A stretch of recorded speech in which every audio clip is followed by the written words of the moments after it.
heute die letzten sozusagen in der Reihe, die hier vortragen, sind Joachim Kurtz und Blitstein.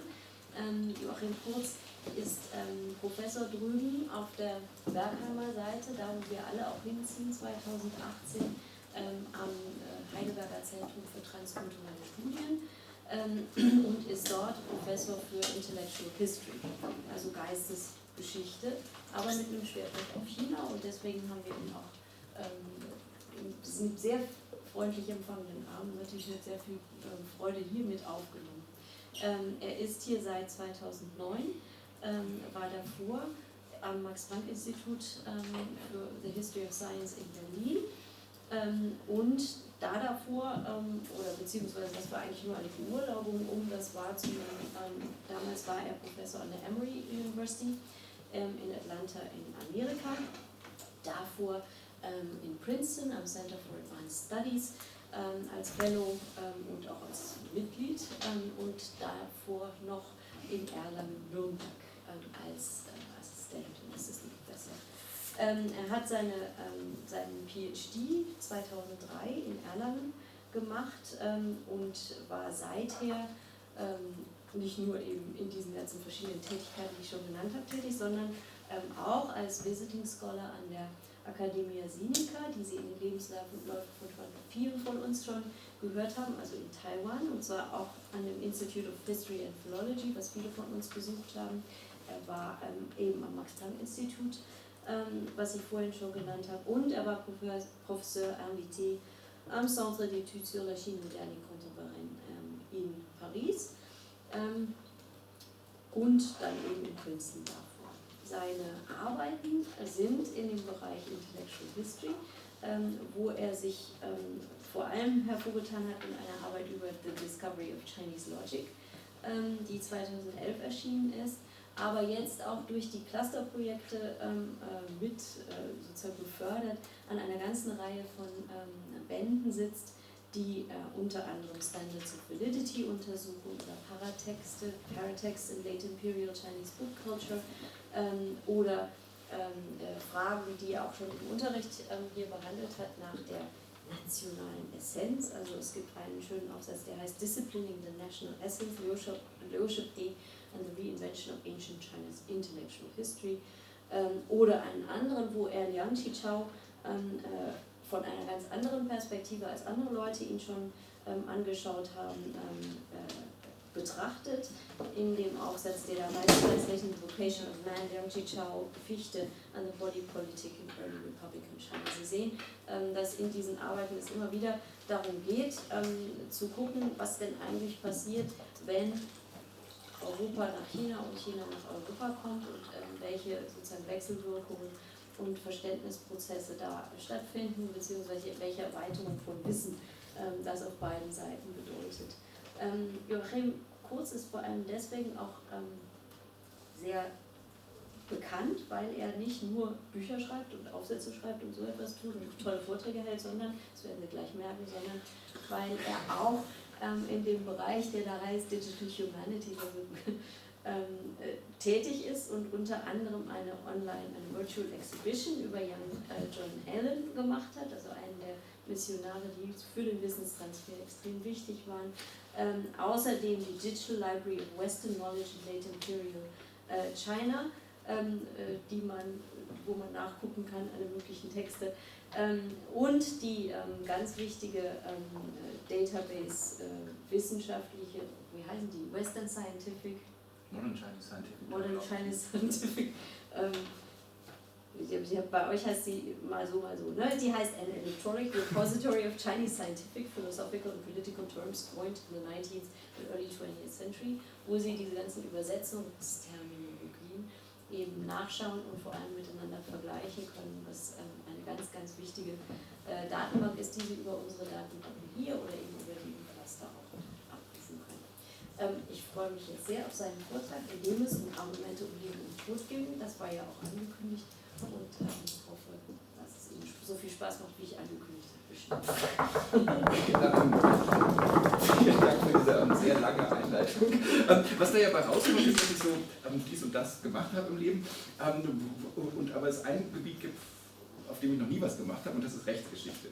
Und deshalb dachte ich, das erzähle ich heute mal, was ich da vorhabe zu tun. Weil was ich gemacht habe, das kann man ja nachlesen oder sich erzählen lassen von Frau Mittler und anderen Leuten. Und ich dachte, ich erzähle Ihnen mal, was ich so in den nächsten Jahren vielleicht nebenbei gelegentlich mal lesen will. Eine der Beweggründe dafür ist, dass ich, wie Barbara Mittler ja gesagt hat, mich lange mit Philosophie und Logik und solchen schlimmen Sachen beschäftigt habe. Und nachdem man das Zeug so 15, 20 Jahre gelesen hat, denkt man sich ja irgendwann, jetzt wäre es mal schön, man hätte wieder was mit dem wahren Leben zu tun. Und da dachte ich, dass Rechtsgeschichte vielleicht irgendwie ein ganz gutes Thema ist, wo man endlich mal wieder was liest, wo Leute sterben, wo Gliedmaßen abgetrennt werden, wo also Leute sich beschimpfen und dann auf verschiedene Arten zu Tode gebracht werden.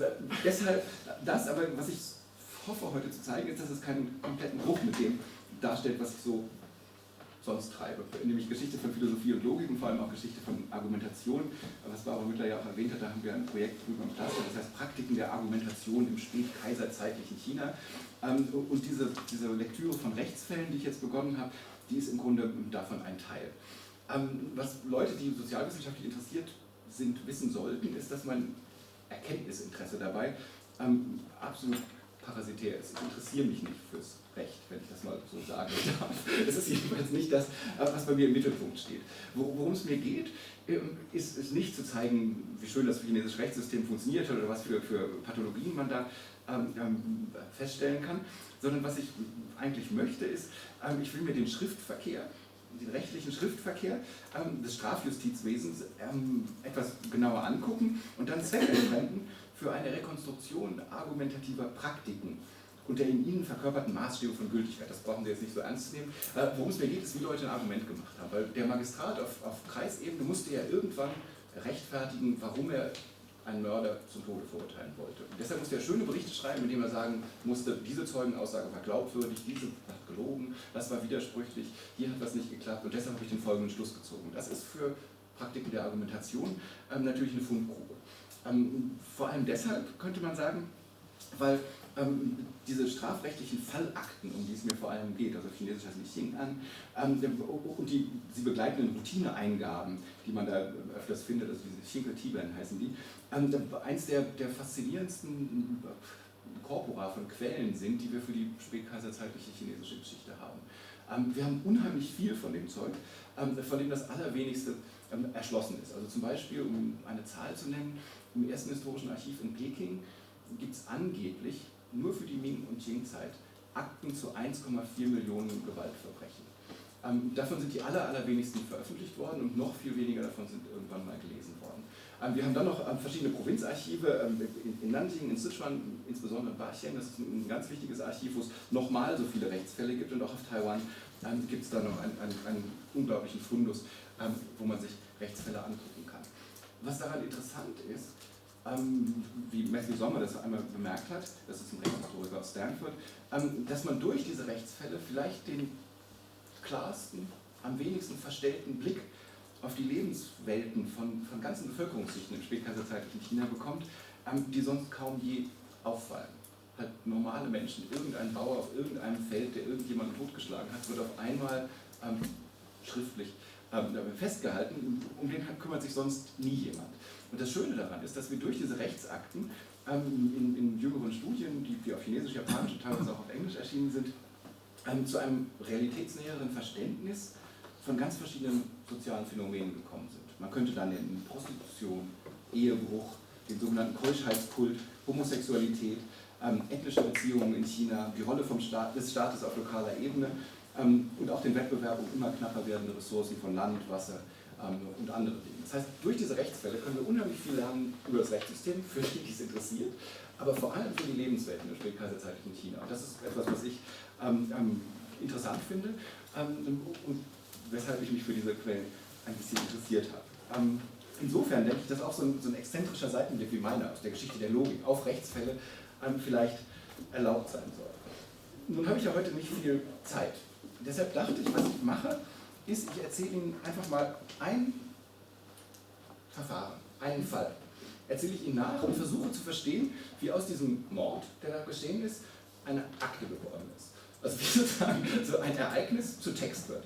und welche Konventionen es da gibt und was für Schritte dafür nötig sind. Das heißt, ich beschreibe erst so ein bisschen das ganze Ermittlungsverfahren, wie das läuft, und versuche dann zu verstehen, wie man das weiterverkauft innerhalb der Bürokratie, wie man da einen Bericht drüber schreibt, was da gesagt werden muss, was nicht gesagt werden muss und was man da tunlichst machen sollte. Und ganz am Ende, wenn noch Zeit bleibt, oder da schauen wir mal, wollte ich Ihnen so ein bisschen versuchen zu erklären, wie das in meine sonstige Forschung zu Praktiken der Argumentation und der Geschichte von Philosophie und Logik hineinpassen könnte. Der Fall, um den es geht, der spielt im Jahr 1803. Es geht da um den Mord an einer jungen Frau in einem kleinen Dorf, nicht allzu weit weg von Peking, im Kreise Dongguan. Und den will ich mir mal genauer angucken. Das Erste, was dafür notwendig ist, ist eine Klage. Irgendjemand musste Klage erheben über einen Sachverhalt. Und zwar beim örtlichen Magistrat. Zu dem musste man gehen in sein Jahr, in sein Büro und musste sagen, ich klage an. Wenn man das sagte, war das zwar sehr schön, aber es hatte noch keinerlei Konsequenzen. Man musste die Klage schriftlich einreichen. Das heißt, es war zwar jeder berechtigt, eine Klage vorzubringen, aber er musste schriftkundig sein. Das war natürlich nicht jeder. Deshalb konnte man sich entweder an den Dorfvorsteher wenden und konnte sagen, ich habe hier, mir ist ein Leids geschehen, du musst das aufschreiben und dann an den Magistrat weitergeben. Oder man konnte sich jemanden, einen sogenannten Rechtshelfer, oder auf Englisch heißen die Litigation Master, ein Zungsche, über die unglaublich viele schlimme Geschichten in China. Man konnte sich so einen bezahlen, weil die natürlich alle total korrupt waren, also so wird behauptet, und könnte den dazu bringen, das aufzuschreiben und dann einzureichen. In unserem Fall hier geschah das wie folgt. Der Kleinbauer Cao Fu Wei wandte sich direkt an seinen Dorfvorsteher. Der heißt Zhu Daolong. Der war der Vorsteher des Fleckens Caojiazhuang im Kreise Dongguan in der Provinz Zhejiang. Und dieser Zhu Daolong, der hat dann den folgenden Fall. Ich habe das hier also wenn es auf Chinesisch, aber ich mache es erstmal auf Deutsch. Ich habe das mal übersetzt. Also das ist jetzt der Fall, der sozusagen aktenkundig geworden ist. Am Morgen des 8. September 1803, da habe ich mich verschrieben, 1803, also da steht natürlich nicht 1803, sondern am 7. Tag des 8. Monats des 12. Jahres der Regierungsdevise Jiaqing, suchte mich, Zhu Daolong, also der Dorfvorsteher, Cao Fu Wei, wohnhaft in Caojiazhuang, persönlich auf, um eine Klage zu führen. Er sagte, dass seine Gattin, Frau Cao, geborene Wang, am Nachmittag des 7. September mit einem rechteckigen geflochtenen Korb auf ein Feld nördlich des Dorfes gegangen war, um Stangenbohnen zu pflücken. Als sie am Abend nicht zurückkehrte, machte Cao sich auf die Suche nach ihr, fand jedoch keine Spur.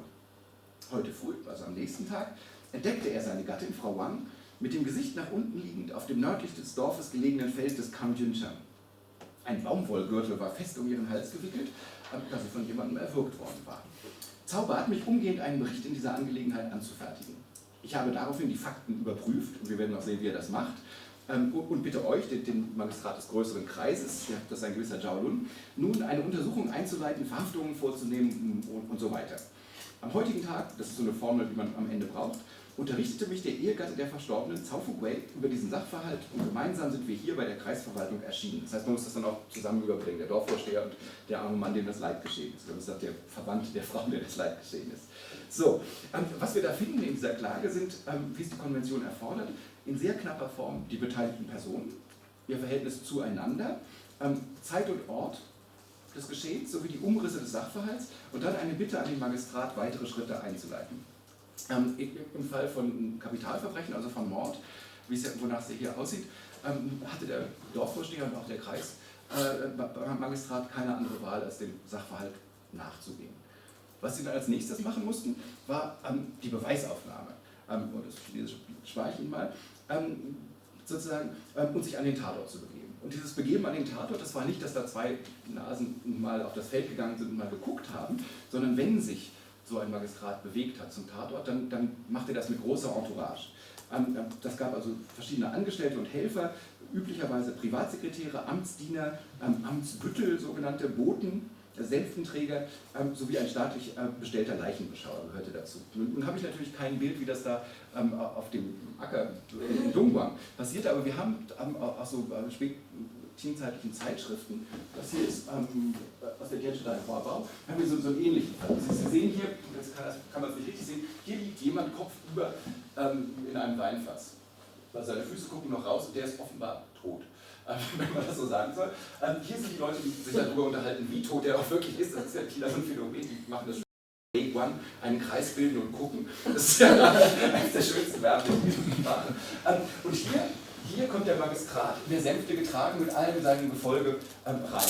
Und dann nehmen die das Verfahren zur Beweisaufnahme auf. Dann gucken die, was da alles so passiert ist und so weiter. Also leider bei unserem Feld wird es vielleicht etwas weniger beeindruckend ausgesehen haben, aber im Grunde ging das so. Am Tatort angekommen, sammelte der Magistrat, jedenfalls sofern man seinem eigenen späteren Bericht Glauben schenken will, eigenhändig oder mit Hilfe seines Gefolges die physischen Beweisstücke. In unserem Fall begann der Jaolun seine Untersuchung mit der Lage des Leichnams. Der Leichnam lag mit dem Kopf nach Westen und den Füßen nach Osten. Dann schaut er sich die Bekleidung des Opfers an. Und zwar hatte die Frau Zhao, geborene Wang, eine dünne blaue Baumwollbluse an, eine dünne blaue Baumwollhose, die am Bund zerrissen war. Und dazu hat sie um den Hals gewunden einen Baumwollgürtel, der offenbar aus der Hose des Opfers entfernt worden war, schreibt er da in dieser Akte. Dann hat er auch noch bemerkt, dass auf dem benachbarten Hirsefeld des Zhao Zhikang Spuren von etwas, das hin und her gerollt worden ist, zu finden waren und eine Spur von frischem Blut auf dem Boden. Also wie im Kriminalroman, könnte man fast sagen.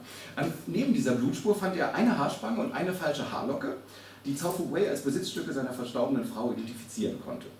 Daraus schloss Jaolun, dass auf dem Hirsefeld ein Kampf stattgefunden hatte und das Opfer anschließend auf Kang Yunshangs Feld gezogen worden war. Er versicherte sich zudem, dass tatsächlich Stangenbohnen auf Zhao Fuweis Land wuchsen und einige frisch abgeerntet worden waren. Das heißt, dass die Frau da wirklich hingegangen ist, um was zu ernten und nicht um ein Schäferstündchen zu halten mit irgendwem. So, nachdem die physischen Beweisstücke gesichert waren, kam es zu dem nächsten Schritt der Analyse und das ist die Autopsie des Leichnams. Was man in jedem guten Mordfall machen muss. Und bei uns, und Sie sind das aus Tatortkrimis gewöhnt, geschieht das irgendwo im Keller, meistens unter Neonbeleuchtung. Im qingzeitlichen China war das anders. Da wurden Autopsien öffentlich vollzogen. Die mussten öffentlich vollzogen werden. Und zwar gab es da den sogenannten Wuzor. Das war jemand, der Opponent hieß, wenn man das wörtlich übersetzt, den Wuzor. Das war der Leichenbeschauer, der schnitt den Leichnam auf und ging sozusagen, das geht so eine Szene, hier sind leider nur noch Knochen übrig, ich habe wieder kein Bild gefunden. Aber Sie sehen, dass viele Menschen anwesend sind. Der Magistrat, ein Schriftführer und die Angehörigen des Opfers hatten immer ein Recht dabei zu sein bei diesen Autopsien. Das heißt, der Leichenbeschauer rief aus: Ich finde hier ein Loch im Bauch. Sozusagen, seht das alle. Dann bestätigt der Magistrat das und der Privatsekretär nimmt es auf. Und die Verwandten können auch gucken. Das ist sehr oft wichtig gewesen bei Vergiftungen, weil es hieß, dass dann die Milz schwarz wird, wenn man sich mit Arsen vergiftet zum Beispiel. Da musste halt eine schwarze Milz hochgezeigt werden. Wenn die nicht schwarz war, war es keine Arsen. Das ist medizinisch problematisch, aber da gibt es sehr viele Beispiele für. Also diese Autopsie, die passiert so, dass man das öffentlich macht und alle können auch mal gucken. Das ist ja wichtig, dass man auch sieht, der ist wirklich tot oder die Frau ist wirklich tot und sich über die Todesursache Gedanken machen. Dann wurde das aufgezeichnet auf sowas. Ich weiß nicht, ob Sie das schon mal gesehen haben. Das ist, wie man unschwer erkennen kann, eine Leichenkarte. Die kommt aus einem Standardswerk der Rechtsgeschichte. Das ist das Xiyuanlu. Das sind Aufzeichnungen zum Reinwaschen von Sünden oder so. Das ist ein rechtsgeschichtlich unglaublich wichtiges Werk und das hat unter anderem hier so, wie Sie sehen, eine Karte vom menschlichen Körper. Hier ist die Vorderseite, da ist die Rückseite. Das ist geschlechtsneutral, aber im schriftlichen Text können Sie sehen, man kann beide Geschlechter damit erfassen. Und dann gibt es hier, ich hoffe, das können Sie sehen, zwei Arten von Punkten. Die einen sind hier diese schwarzen und die anderen sind diese Kringel, diese weißen Punkte. Bei den schwarzen Punkten ist es so, die gelten als potenziell tödlich. Also wer da verletzt ist, Sie sehen hier am Kopf sind ganz viele von diesen schwarzen Punkten, also wer da eins drauf bekommt, der ist meistens tot, wenn am Handgelenk was passiert, das sind nicht tödliche Verletzungen. Und das heißt, der Leichenbeschauer geht durch all diese Punkte durch, ruft jeweils aus, ist da was beschädigt oder nicht, und der Privatsekretär muss es auf der Leichenkarte dann vermerken. Also das ist ganz wichtig für die Akten, dass man so eine Leichenkarte hat. Was interessant ist, wie diese Leichenbeschauer ihr Handwerk gelernt haben. Da habe ich auch ein Beispiel, wie die Chinesisch können. Das ist nochmal dieselbe Karte, wie Sie sehen, in einer anderen Ausgabe. Und ein Autor hat hier ein Lied gedichtet, wie viele Stellen es gibt, was sich auch noch reimt. Also immer mit 7 Schriftzeichen und so. Also wenn Sie das auswendig lernen wollen, was Sie als Leichenbeschauer so zu tun haben, Sie lernen dieses Lied auswendig und wissen dann, wo Sie überall hingucken müssen, bei Männern und Frauen, damit die tot sind. Also es ist auch die Vermittlung von Wissen, ja, Wissensgeschichtler, ist auch interessant in dieser Hinsicht. Wir haben halt so eine Leichenkarte, die man dann aber gut lernen muss. So, in unserem Fall war das so, dass Zhao Lun feststellt, dass an 2 tödlichen Punkten schlimme Sachen passiert waren. Und zwar fand er eine tödliche Wunde am Hals, 9,2 Zoll, also Zoll lang, 3 Pfen breit und 5 Pfen tief, von purpurroter Färbung am Hals. Und ist ja erwürgt worden, kann man verstehen. Sowie dann dazu noch eine tödliche runde Platzwunde am Hinterkopf. Also der hat wirklich die Frau zu Tode bringen wollen. Zugleich überprüfte er, ob der Gürtel Ursache der tödlichen Wunde am Hals sein konnte, was er nach einem Vergleich der Breite des Gürtels und der Breite der Wunde bejahte. Abschließend haben wir die Aussage des Leichenbeschauers zu Protokoll, also der muss nochmal sagen, und sonst habe ich nichts gefunden, und vermerkte die aufgefundenen Gegenstände auf einer Inventarliste, also alles, was die Frau dabei hatte mit der Haarspange und der falschen Haarlocke. Dann befahl er, den Leichnam zu verhüllen und in der Nähe seines Amtssitzes vorläufig zu begraben, aber nur vorläufig, damit man das nochmal ausbuddeln konnte und überprüfen, falls es nötig war. Und danach sandte er seine Amtsdiener aus, um die Vernehmung der Nachbarn und Dorfbewohner einzuleiten. Das ist jetzt der nächste Schritt, die Vernehmung. Nachdem wir also die Beweisaufnahme gemacht haben am Tatort, dann die Autopsie, jetzt fangen wir mit den Vernehmungen an. Die Vernehmungen waren zweigeteilt. Es gab einmal informelle Vernehmungen, wo sozusagen die Büttel des Gerichts über die Dörfer gezogen sind und alle Menschen gefragt haben, habt ihr was gesehen, habt ihr was gehört, wisst ihr was? Und das dann weitergegeben haben an den Magistraten. Oder sie bestellten jemanden ein. Und diese armen Menschen, die eingestellt wurden, und ich habe natürlich wieder keine richtige Szene, das ist hier später, denen ging es im Grunde wie folgt. Sie sehen hier 2 Gerichtsbüttel, die man immer an diesen langen Hüten kennt, die hier auch den langen Bambus schon in der Hand haben, falls der nicht richtig spult. Das ist der zu Befragende, das ist der Magistrat, der hier weiß ich nicht, und dann gibt es noch den Privatsekretär. Und einen hier, da sieht man nur den Pinsel, das ist der es aufschreibt. So lief dann also eine offizielle Vernehmung. Da wurde dann halt gefragt, also, hast du sie zu Tode gebracht? Gestehe und so weiter. Oder ich habe noch ein anderes gefunden, wo sie auch wieder die Hüte erkennen. Also das schien so das übliche Format zu sein. Das vollzog sich in unserem Fall relativ schleppend. Erst nach einigen Wochen informeller Vernehmungsarbeit deutete sich der entscheidende Durchbruch zur Lösung des Falles an. Nach mehreren Dutzend Befragungen in den umliegenden Dörfern wurde klar, dass am Nachmittag des Tattages nur ein einziger Dorfbewohner in der Nähe des Opfers gesehen worden war, nämlich Zhao Ligung, der Sohn von Zhao Zhikang, dem das Hirsefeld gehörte, wo der Leichnam wohl wo der Körper hin und her gerollt worden war. Ligung hatte auf dem Feld seines Vaters gearbeitet und war auch dadurch aufgefallen, dass er sich nach dem Mord tagelang nicht außerhalb seines Elternhauses gezeigt hatte, hat sich also versteckt. Als der Magistrat davon unterrichtet wurde, ließ er Zhao Ligung und seinen Vater umgehend zur Vernehmung vorführen, zu der er zugleich den Ehemann des Opfers einbestellt, also um die zu konfrontieren miteinander. Eine Kratzwunde auf Ligungs rechtem Handrücken bestärkte Zhao Lun in seinem Verdacht, den Täter gefunden zu haben. Die Vernehmungen gestalteten sich jedoch schwierig, der wollte nicht gestehen. Erst nach mehreren Wochen, über deren Verlauf der Magistrat in seinen Berichten nur äußerst knapp berichtet. Er sagt dann nur, der Schuldige machte zunächst verworrene Angaben und weigerte sich standhaft zu bestehen. Also erst nach mehreren Wochen gab er den Widerstand auf und legte ein informelles Geständnis ab, das Zhao in Gänze zu den Akten nahm. Über all die Schauergeschichten, die Sie so kennen mit dem chinesischen Rechtssystem von Folter und so weiter, hören wir nichts. Ist es allerdings nicht vollkommen ausgeschlossen.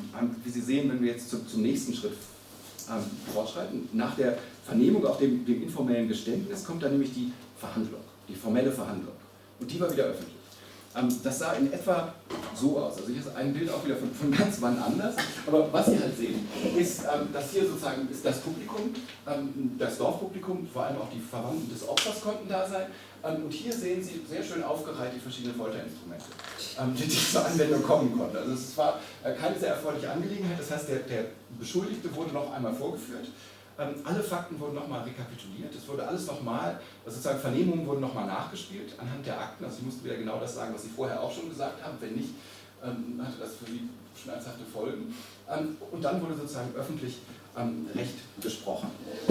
Dass das Ganze relativ traumatisch war für alle Beteiligten an dem ganzen Prozess, können Sie auch daran sehen, dass man sich vorstellte, dass auch beim Eintritt in die Unterwelt, das ist jetzt hier ein Blick, was passiert nach ihrem Tode, da werden sie nämlich auch erstmal einbestellt zu einer Gerichtsverhandlung, die sehr ähnlich aussieht wie die Gerichtsverhandlung über Tage. Also wir haben sozusagen ein Abbild des demokratischen Systems dann auch im Himmel oder in der Hölle. Also hier ist der Beschuldigte, dem gerade die Zunge rausgerissen wird von irgendwelchen Geistern. Und hier sitzt das geneigte Publikum und da sitzt der Recht sprechen kann. Also diese Sachen sind nicht sehr angenehm gewesen. Hier ist noch ein Bild, wo Sie sehen, wo sozusagen die Beschuldigten da direkt anwesend sind und die Dorfgemeinschaft wartet jetzt darauf, dass ein Urteil gesprochen wird. Das ist natürlich immer auch eine Gelegenheit für den Magistrat gewesen, den ihm unterstehenden Dorfbewohnern klarzumachen, dass er unermüdlich gearbeitet hat, um den Sachverhalt lückenlos aufzuklären. Also das ist auch so eine Selbstlegitimation des Magistraten und auch eine Form davon zu zeigen, dass der Staat sich doch kümmert um auch die kleinsten seiner Untergebenen. In unserem Fall wissen wir, dass bei der öffentlichen Verhandlung der Zauligung in ganz knapper Form gestanden hat, noch einmal, dass er beim Anblick von Frau Wang von bösen Gedanken überkommen wurde und sich den Gedanken nicht hatte entziehen können. Sein Versuch, Wang, ich zitiere, gewaltsam zur Unzucht zu zwingen, woran Sie sehen, es ist bestimmt nicht das, was der gesagt hat, sondern es ist das, was der Beamte dann aufschreibt in dieser Formelsprache des Beamtentums. Also sein Versuch, Wang gewaltsam zur Unzucht zu zwingen, war indes an ihrem entschiedenen Widerstand gescheitert, woraufhin er sich aus Angst vor der Rache des Ehemanns nicht anders zu helfen gewusst hatte, als sie vorsätzlich umzubringen. Das kommt raus. Der Magistrat Zhao leitete aus diesem Geständnis in Übereinstimmung mit den Statuten des Qing-Kodex folgende Empfehlung, und das ist nur eine Empfehlung, für ein Urteil ab. Da Frau Wang eine nur sehr entfernt verwandte Tante des Zauligung war der Mord nicht als Mord innerhalb der Familie zu betrachten, sondern als gewöhnliches Tötungsdelikt.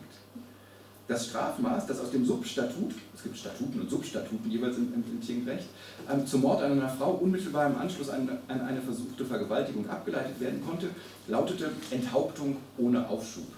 Das heißt, nicht warten, sondern gleich Kopf ab. Zuvor sollte dem Täter das Wort Xiongfang, Gewaltverbrecher, auf die linke Wange oder die linke Seite seines Gesichts tätowiert werden, bis zum Vollzug der Todesstrafe.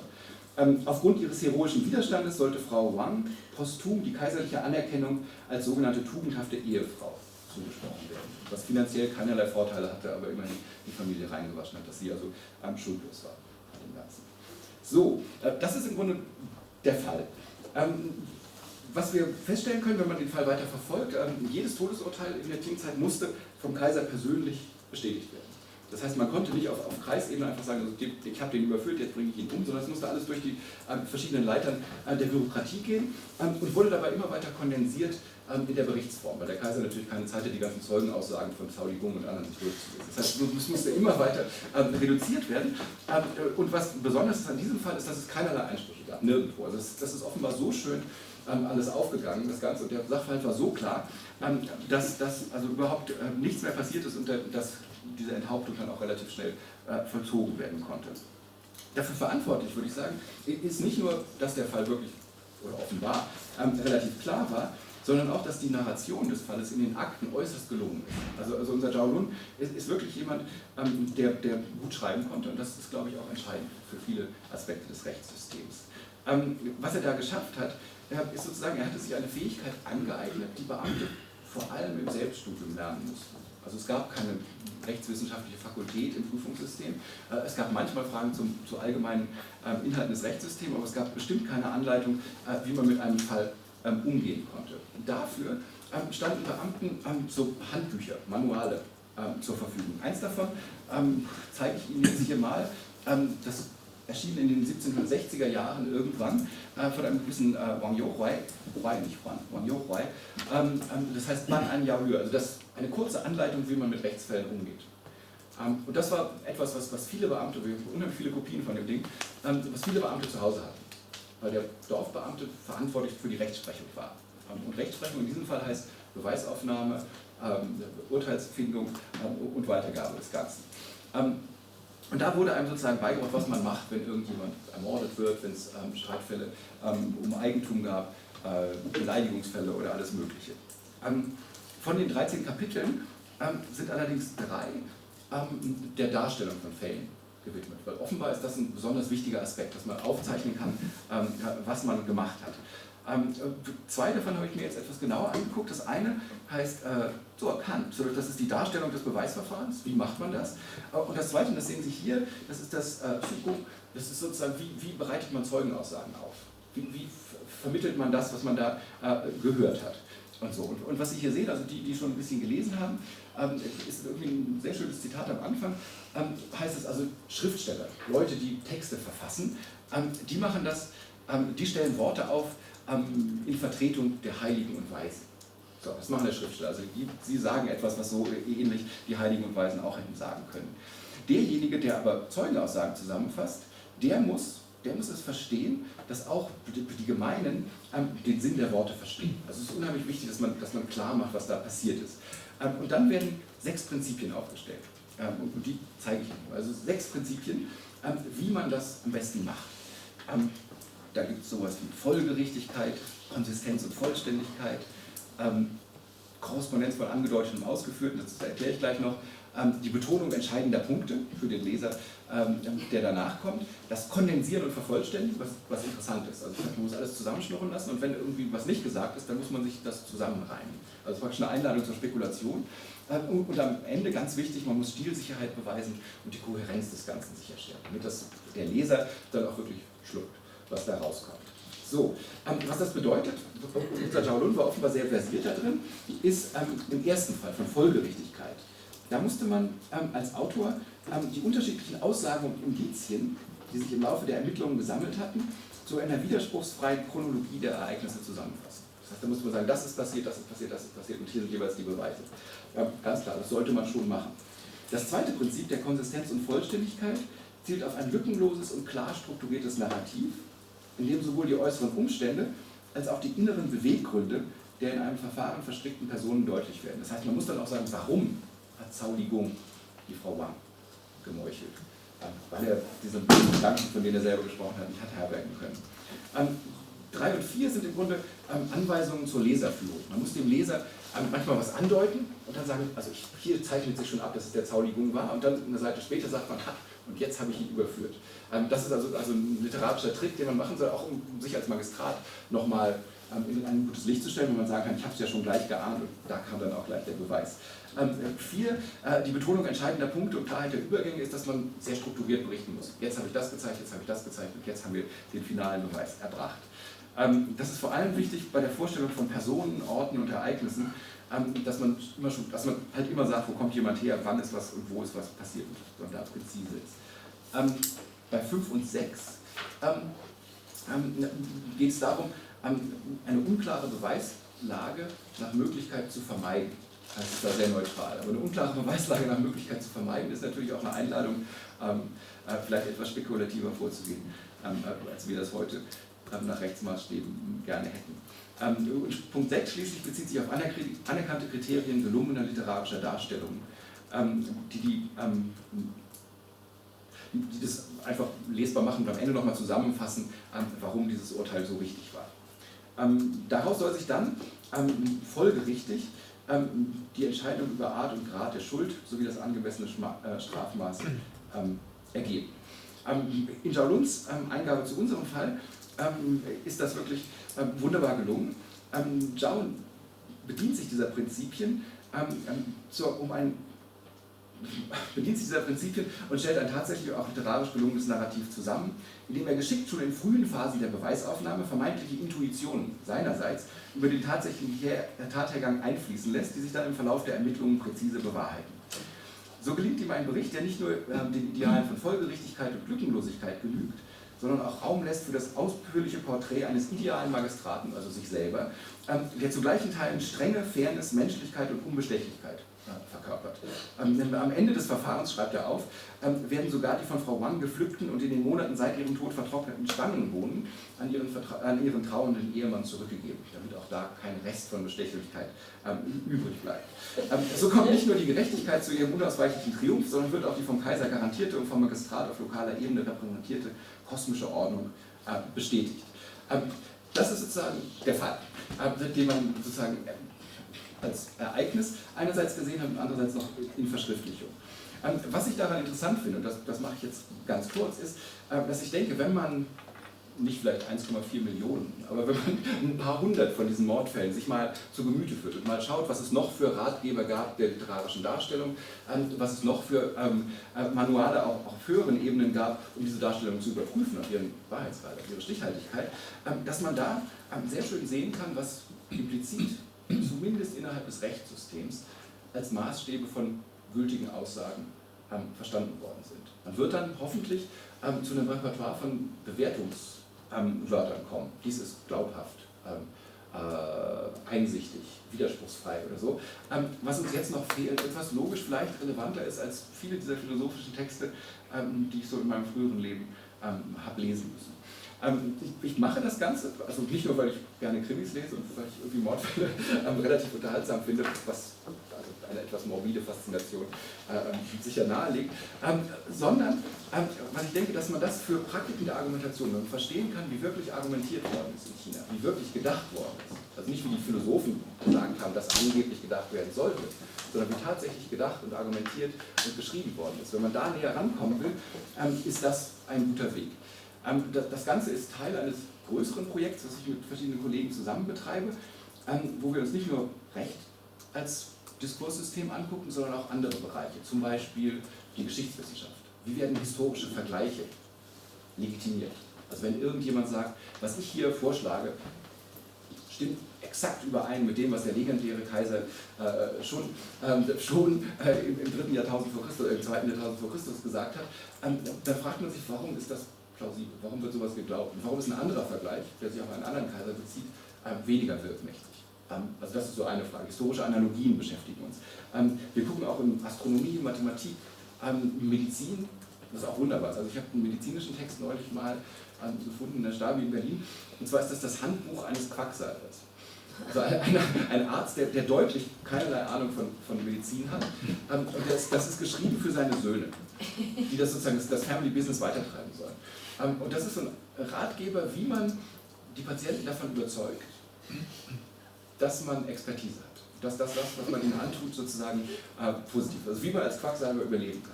Und das ist wunderbar aus logischer Hinsicht, also aus dem, was mich interessiert, logisch-geschichtlicher Hinsicht, weil da halt gesagt wird, okay, die kommen dann, also da kommt so ein Patient, so ein armer Mensch, dann sagt man, macht mal eine Diagnose, schlägt eine Behandlung vor, Patient stirbt. Also das ist das Klassische, was dem Arzt so ständig passiert. Dann muss man den Hinterbliebenen erklären, warum erstens die Behandlungsmethode nicht falsch war, zweitens die Diagnose doch richtig und wenn sie doch falsch war, warum man das halt nicht sehen, also warum man das nicht hat sehen können. Und da gibt es massenhaft Tricks, wie man das am besten macht.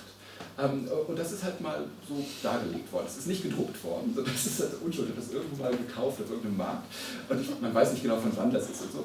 Aber deutlich 19. Jahrhundert oder so. Und das ist halt auch für uns sozusagen eine richtige Fundgrube, weil da natürlich argumentiert wird. Da wird mit den Erwartungen von Leuten gespielt, sozusagen. Das, was erwarten die, oder was finden die überzeugend und was nicht. Wie kann man die über den Tisch ziehen? Und wie kann man das wirklich so machen, dass sie es nicht merken?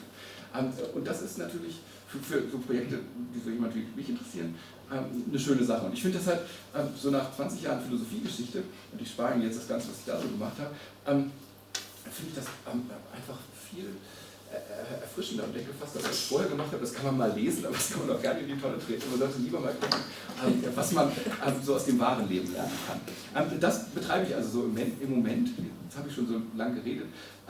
Ich würde Sie einladen, sozusagen, falls Sie Fragen haben, diese jetzt zu stellen. Sonst, ich habe bisher noch keinen Kurs dazu angeboten, weil ich eben keine Ahnung vom Rechtssystem habe. Und dann, wenn ich dann sage, sozusagen, ich biete einen Kurs zum qingzeitlichen Recht an, da lacht sich die halbe Branche halb tot, weil die sagt, das ist ja nie gemacht.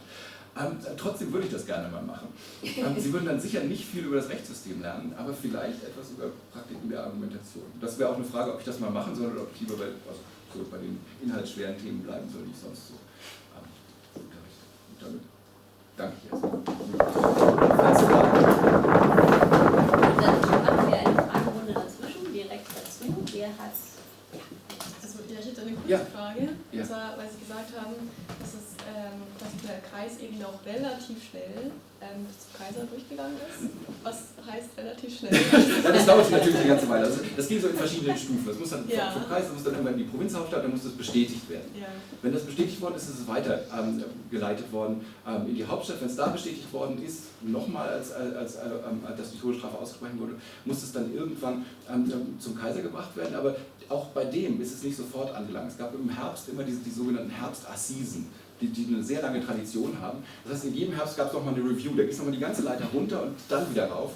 Das heißt, dieser leichtfertige Umgang mit der Todesstrafe, die wir heute in China so gerne mal assoziieren, der ist im kaiserzeitlichen China nicht unbedingt festzustellen. Es gab natürlich auch Fälle, wo die Leute sofort umgebracht worden sind und das Ganze alles nur Theater war, aber in dem normalen, regelkonformen Ablauf des Verfahrens war das eine relativ faire Sache. Man weiß nicht, wie fair es war, aber zumindest gab es verschiedene Möglichkeiten für Beschuldigte, sich nochmal zu wehren. Und insofern ein durchaus effizientes System. Und die Todesstrafe musste eben irgendwie vom Kaiser, ob der das jeweils selbst gemacht hat, man weiß es nicht. Da gibt es verschiedene. Ja, also vom Kanzlerkaiser wissen wir, da gibt es diese sogenannten Reskripte auf Unterlagen, da hat er halt so 100 Fälle auf einmal sozusagen bestimmt so. Und dann war es weg. Also ob der in jeden einzelnen Fall gelesen hat, man weiß es nicht. Aber manchmal hat auch der Kaiser Fälle umgeschmissen. Es gibt eine sehr schöne Sammlung, die ich auch viel lese, weil die auch logikgeschichtlich interessant ist. Und zwar sind das die umgeschmissenen wie übersetzt man denn Bohrern ins Deutsche? Die umgeschmissenen, sozusagen die revidierten Urteile. Und das ist klasse. Also wenn man da halt, warum ist das revidiert worden? Waren das Verfahrensfehler? Waren das Fehler in der Argumentation? Waren das Missinterpretationen der Zeugenaussagen? Also das ist für mich auch interessant. Das heißt Bohrern Ruhigern oder so. Das ist auch so ein Ding, also auch ein Meter Material schon im Nachdruck. Das ist auch spannend. Aber die Frage war ja richtig nach der Zeit. Da heißt es bis zum Herbst. Also das können hier die rechtsgeschichtlich mehr beschlagenen Leute wahrscheinlich. Es gab diese Assisen waren halt immer im Herbst. Also das heißt, es sollte sozusagen einen Umlauf innerhalb eines Jahres geben. Und spätestens nach der dritten Assise musste ein endgültiges Urteil gesprochen werden. Da ist man dann entweder getötet worden oder man war unterwegs gestorben, weil chinesische Gefängnisse ja auch nicht die schönsten Orte waren. Ich habe mich ein bisschen mit Fällen aus der frühen Kaiserzeit. Ich fand das sehr interessant, wie viele Parallelen das zu geben scheint. Ja. Also bei den im Verlauf des Verfahrens und bei ganz vielen Dingen. Ja. Also es scheint sich gar nicht so viel geändert zu haben in den 2000 Jahren. Und ich hätte eine Frage, und zwar, also zwei kleine Fragen. Ja. Einmal gibt es Sammlungen von Fällen, die zu Ausbildungszwecken zusammengestellt wurden. Und die zweite, die daran anschließt, gibt es Aufzeichnungen von fiktiven Fällen, also wo man eindeutig weiß, die sind ausgedacht, also die sind nicht real so passiert. Ja, also es gibt auf jeden Fall Fälle, die zu Ausbildungszwecken verwendet wurden. Und zwar einmal sozusagen vom Qing, also vom Ministerium für Strafangelegenheiten zusammengestellte Fälle, sozusagen als Musterfälle. Das gibt es sehr oft. Und dann gibt es natürlich auch informell, also so Manuale, die den Magistraten einfach verteilt worden sind. Und dann sozusagen mit Anleitung, hier ist ein besonders schöner Bericht. Wenn du genauso konzise, konsistent und vollständig berichten kannst, dann wird dir nichts passieren. Weil man darf ja nicht vergessen, es geht ja nicht in erster Linie um den Beschuldigten in diesen Berichten. Es geht in erster Linie um den Magistrat. Dessen Urteil soll irgendwie Geltung bekommen. Und es soll nicht von seinen Vorgesetzten über den Haufen geworfen werden. Das ist ja sehr wichtig. Also wie sehr der sich für den Beschuldigten jeweils interessiert hat, man weiß es nicht. Aber auf jeden Fall, der rettet halt seine eigene Haut. Und deshalb sind unheimlich viele so Modellberichte im Umlauf gewesen, die dann auch häufig erworben werden konnten. Da gibt es ganz viele, die kann man gut machen. Mit den fiktiven Fällen, das ist ja so, also Recht ist ja eine unendliche Quelle für die chinesische Literatur, gerade wo die Novellen in der späten Kaiserzeit kommen. Da hat Robert Hegel auf Englisch ein sehr schönes Buch, das heißt Law and Literature in Late Imperial China. Das ist eine wunderschöne Sammlung. Also da haben wir auch, wie das Rechtssystem halt lächerlich gemacht wird, also wie dieser Magistrat sich da so aufpustet, wie der da sitzt und dann so hochfällt. Da gibt es wunderbare Geschichten. Natürlich auch über die Brutalität des Ganzen. Die auch nicht vergessen werden. Interessiert Sie auch andere Quellen sozusagen bei der Betrachtung des Ganzen, die Sie so drumherum lesen? Das haben Sie eigentlich auch schon ein englischsprachiges Werk erwähnt. Mir fällt jetzt nur ein, dass ich jetzt vor kurzem einen Teil der Autobiografie von Ba Jin gelesen habe und sein Vater war Magistrat und er beschreibt dann, wie er so als Kind es ganz schrecklich fand, dass der dann da so hochfällt. Es wird halt super plastisch nochmal dargestellt. wie er dann die Leute auch ich glaube, es gab so einen Käfig, wo die Leute sich so einzwängen lassen mussten und irgendwie kam erst wieder raus, wenn sie sozusagen dann Geständnisse abgelegt haben.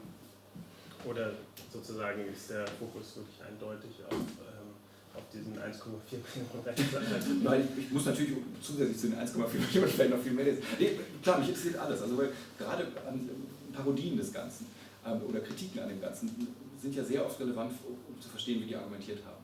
Und deshalb, ich verschlinge das alles. Also gerade so Literatur, es gibt also auch Kriminalromane, die sind ja immer sozusagen um Rechtsfälle herum gruppiert in der Ming- und in der Qing-Zeit. Also Carsten Schraum hat eine schöne Doktorarbeit zugeschrieben, aber man kann das Zeug auch selber lesen. Also man lernt unheimlich viel über das Leben auch in der Ming- und Qing-Zeit, über die Lebenswelt. Und deshalb, klar, das muss man alles lesen und dann versuchen zusammenzubringen. Also wie passt der Bericht zu dem, was wir in den Romanen haben, wo der Bericht sehr oft entlarvt wird als eine Fälschung? Und wie passt der mit dem zusammen, was wir vielleicht noch irgendwie über Leute wissen? Aber es ist halt sehr schwierig, an Leute in der Ming- und Qing-Zeit ranzukommen und die überhaupt reden. Also ich habe angefangen damit, weil ich dachte, da kriegt man endlich mal raus, wie Leute in der Qing-Zeit geredet haben. Weil ich dachte, naiv wie ich war, dass Zeugenaussagen erstmal 1:1 aufgezeichnet werden. Nein, natürlich. Also natürlich werden die nicht 1:1 aufgezeichnet, sondern die werden in der Sprache aufgezeichnet, die der Beamte als akzeptabel für seine Vorgesetzten hat. Und das heißt also, wenn da dieser Cao Li Gung, wenn er gesteht, dass er böse Gedanken hatte, wo er sich dann nicht mehr davon abhalten konnte, Unzucht zu begehen, das ist bestimmt nicht das, was der gesagt hat, zum Bauer auf dem Feld, der gerade eine Vergewaltigung verfasst. Bestimmt nicht, aber wir kommen zumindest relativ nah ran. Weil selbst in dieser kondensierten und umformulierten Form wissen wir ja, worüber geredet worden ist, zum Teil. Nicht vollständig, aber es ist immerhin eins, was so ein bisschen das Leben ein bisschen herbringt. Ich habe nur, also das Leben näher bringen, du hast gesagt, also jetzt, du wolltest weg von den Philosophen, das ist eben nicht das Idealbild, was hier zitiert wird und so weiter, aber andererseits in der Art, rhetorisch zu formulieren, spielen die Philosophen ja wieder eine ganz große Rolle als Quellen für Autorität und so, deswegen frage ich, sind die tatsächlich weg, also kommen die alten Herren Schwund und so weiter eben nicht mehr vor und die kommen immer mal vor, weil und so weiter. Also die kommen meistens in den Vorworten, so Fallsammlungen vor. Und natürlich sind die Modelle der guten Argumentation. Die sind Teil der Modelle zur guten Argumentation. Was ich daran interessant finde, was auch ein Problem ist, was glaube ich in der europäischen Philosophiegeschichte nicht gelöst ist. In Europa denkt man ja, also wir hatten Aristoteles, der hatte sozusagen ein Lehrbuch der Logik und dann, seit es den gab, wussten die Leute, wie man gerade ausdenkt. Und das ist ja totaler Blödsinn, das hat ja keiner Aristoteles gelesen. Das war so eine Anleitung, die konnte man mal anrufen und konnte sagen, hier ist die Autorität, die zeigt, dass mein Syllogismus ein richtiger Syllogismus ist. Aber in der argumentativen Praxis spielt das kaum eine Rolle. Und wir haben uns in Europa sehr lange in die Tasche gelogen. Und was ich sozusagen, der kritische Aspekt dieses Projekts ist, wenn man zeigen kann, dass die Chinesen ohne Aristoteles genauso konsistent, genauso kohärent argumentiert haben wie die Europäer, dann vielleicht die europäische Philosophiegeschichte auch mal angelegentlich komplett umgeschrieben werden. Als wenn man bescheiden sein will und sagen will, als Philologe hat man ja eh nichts beizutragen, wenn du kannst. Dann denke ich, ist das auch eine schöne Sache. Also ich gehe auch immer zum Physiologikkongress und erzähle ihnen das. Das finde ich dann immer so komisch. Aber sagen tust du das. Ja, ich wollte noch fragen, eventuell, das konnte in so einem Magistrat passieren, dass in der Argumentation nicht hieb- und stichfest war. Also wenn es auf der formalen Ebene sozusagen Schlimmstes. Also auf der formalen Ebene, okay, dann war er einfach nur inkompetent. Wenn jemand nachweislich zu Tode gekommen ist durch sein falsches Urteil, nachweislich, dann hat er seinen Posten verloren, ist also sonst wohin geschickt worden. Das kann richtig schlimme Konsequenzen haben. Deshalb also seine eigene Haut da zu retten als Magistrat war unglaublich wichtig. Deshalb musste auch immer das Geständnis da sein.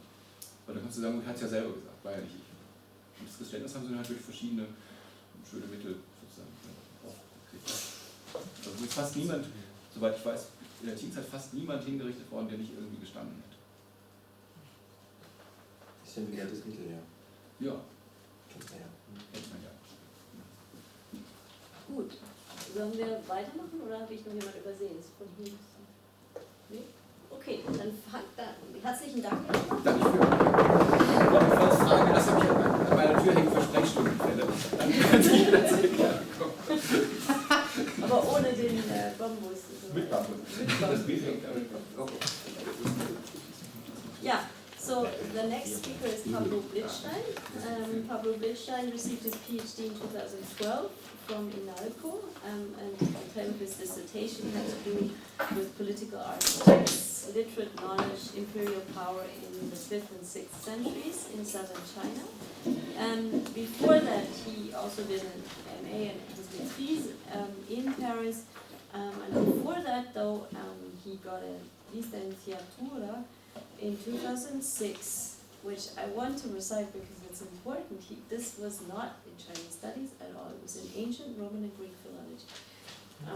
And so you can see how you become a good sinologist by becoming something else.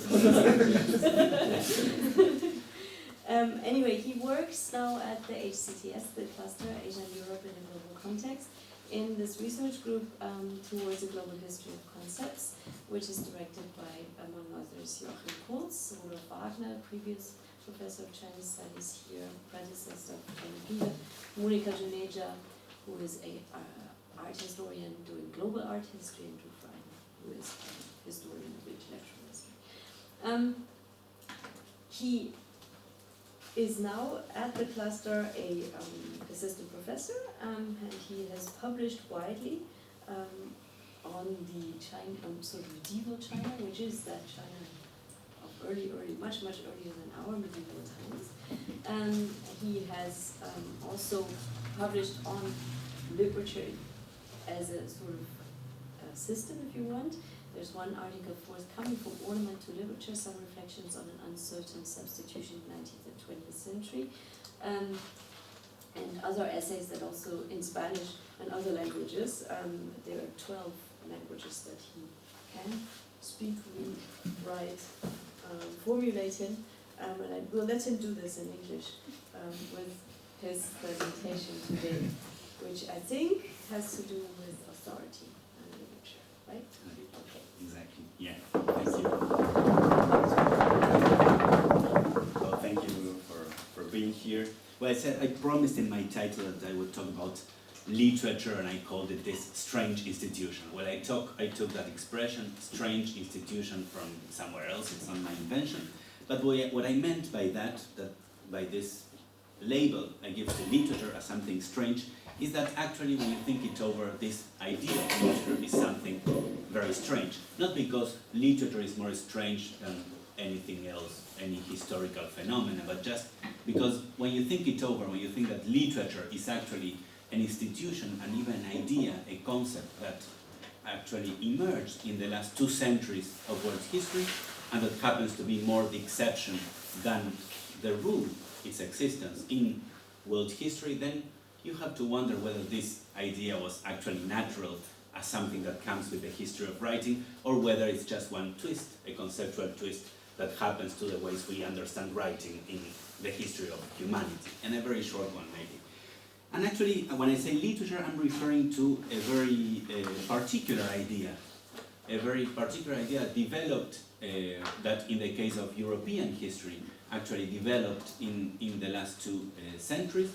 And it's the idea, well, I would just make a very schematic description of what literature has become in this 19th, 20th century European history, to give you some features to see the sort of idea I have in mind, because what I would like to explore that idea in Chinese history, which is my actual field of inquiry. So literature, I would say schematically, it has some features like this one, so that there are a particular set of texts that are written with an aesthetic purpose, not with a scientific purpose, not with a scholarly or a bureaucratic purpose, only with an aesthetic purpose, or at least this aesthetic objective is what commands all the other uses of writing. Those would be literary texts.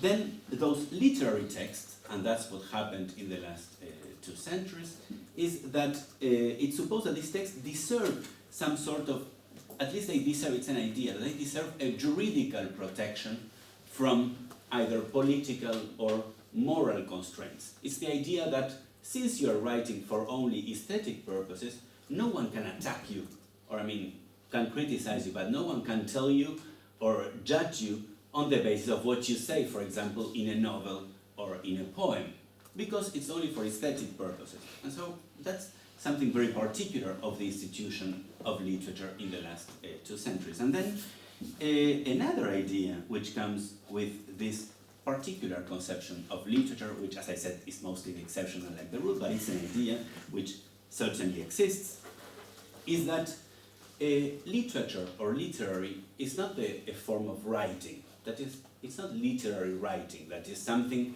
a form of style that you can find in a report, in let's say in an agency or in a judicial court. Literature is a set of genres. That is, it's a novel, it's poetry, it's drama, but it's certainly not a bureaucratic report. So literature is mostly thought in terms of genres which are literary against genres which are bureaucratic or which are scientific, scholarly, etc.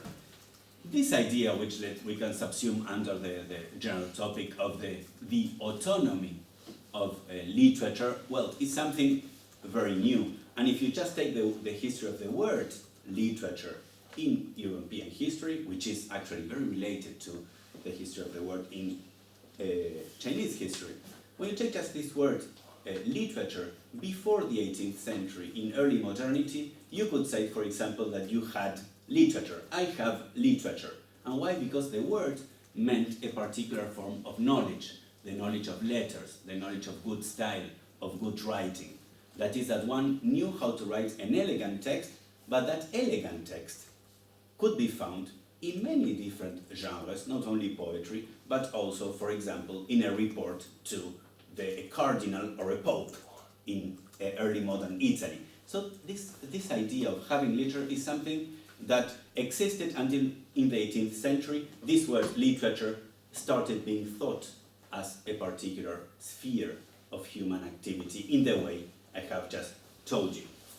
Now, as a historian of China, I'm actually interested in how this idea came into being in China itself, and how did that emerge in China. And so many years ago, when I started dealing with these topics, not with this particular topic, and with the history of Chinese literature in general, well, to see where that idea, the idea of literature, came from in China, I started reading one of those, I guess you know, hundreds of texts in China which are called History of Chinese Literary Thought. So, 中国文学思想史. So these are the sorts of texts. So I would go, I remember I was in Taiwan to check in the library, a whole series of books called more or less into that way, and I took just some of them and I said, well, that will inform me where that idea of literature comes from in China, this idea of 文学. And the interesting thing I found there, which is also a very strange thing, is that actually literature as an autonomous institution did not come from this, let's say, French 19th century history, but actually it appeared in 3rd century China, early medieval China. Well, that's what the books said. You can imagine, well, that it sounds like a weird idea, and I would say that it is a very weird idea to think that literature emerged in 3rd century China, but there are some good arguments for that, and to tell you the truth, I don't think that's more weird than saying history of Roman literature, because when you label Roman literature one of Cicero's speeches, which is for me just an elegantly written political piece, when you label that literature, you are doing more or less the same as what these Chinese histories of literary thought do.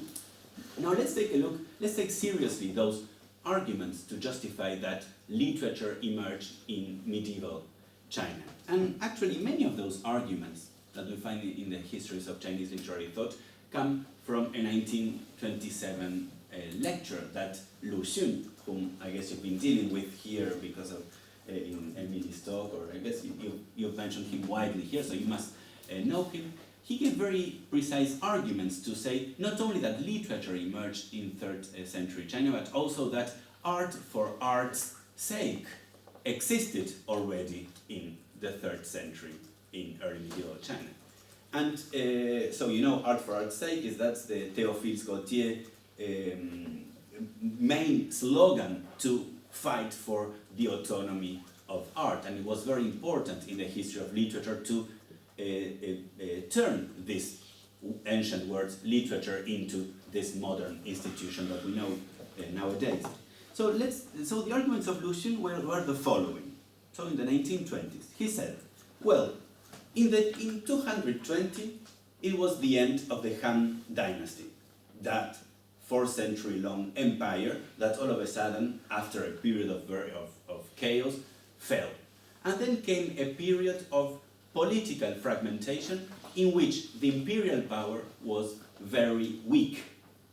So, since the imperial power was very weak, and this is the second argument, the writers in early medieval China, they were not controlled by the state, were not controlled by the empire.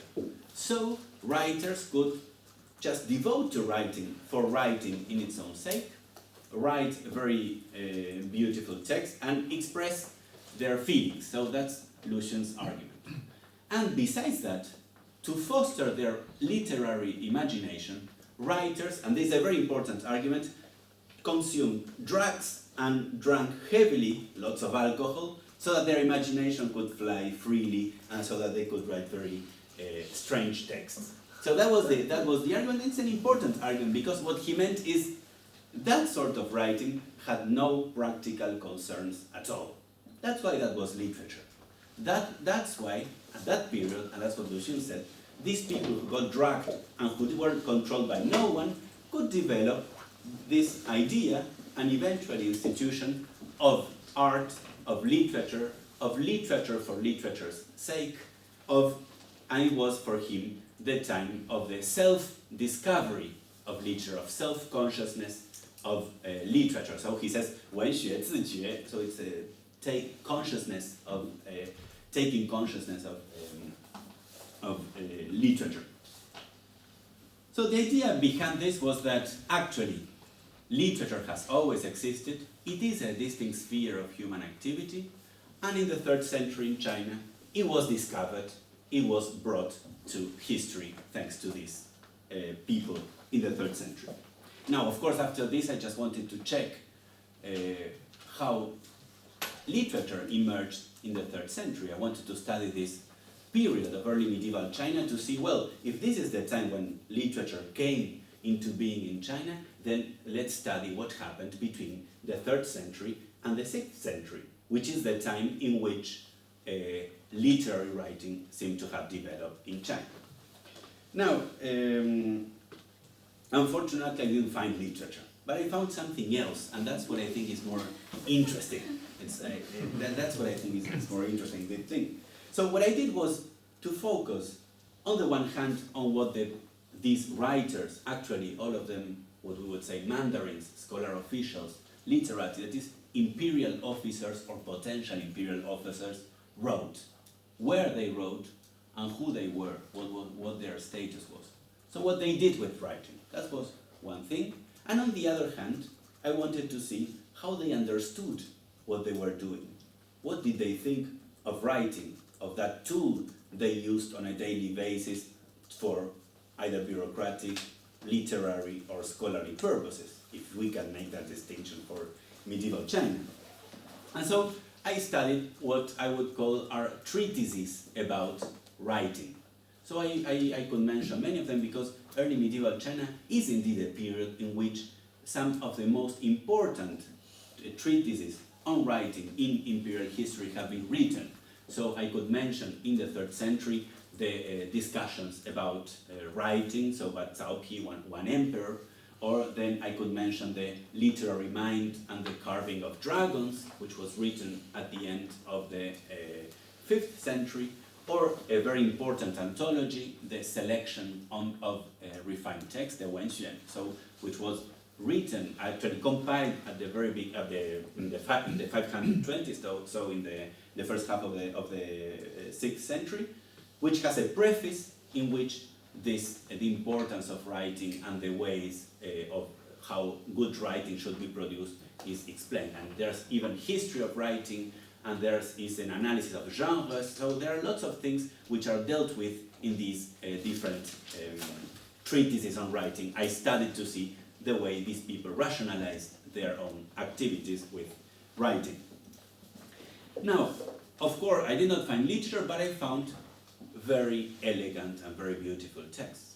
And the thing is that in most of the cases, and this is a sign of the complexity of this situation, the treatises on writing, which are supposed to have been scholarly treatises, were as well written as poems. Sometimes they were written in parallel prose.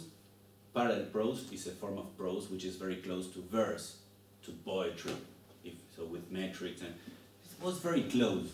And the question is, if the scholarly genres and the poetic genres are written with the same care, then there must be some other way of understanding writing. And what is even more strange is that this good writing, this elegant writing, was not only found in this scholarly, for example, treatise of writing, genres, or in a poem, it was also found in administrative texts, edicts, written or eventually written by the emperor. Of course, not written by the emperor himself, it was usually his assistants who wrote those treatises, or memorials to the throne. They could be written in parallel prose, administrative texts. So what was happening there? Now the question is, let's take a look at the concept they used to understand this activity of writing, which is the concept of when. So a when, it's a concept, a word that's still in use today in China, so there's nothing particular about it. And when in medieval times, and I would say in imperial times in general, had very particular connotations. So when means writing, it means letters. That's the way that was used to talk about, for example, this literary mind and the carving of dragons, or it's the mind of when. Now, today we translate it slightly anachronistically by literature. Wenxin, the literary mind, literary being when, but it's, I would say, the mind of when. And what was when that was everywhere in all of the writing activities of the scholar officials? So this word actually was associated to, so I will tell you two features about this when. One of them is that it had decorative, ornamental connotations. That is, when could refer to, for example, the when of heaven or the when of earth.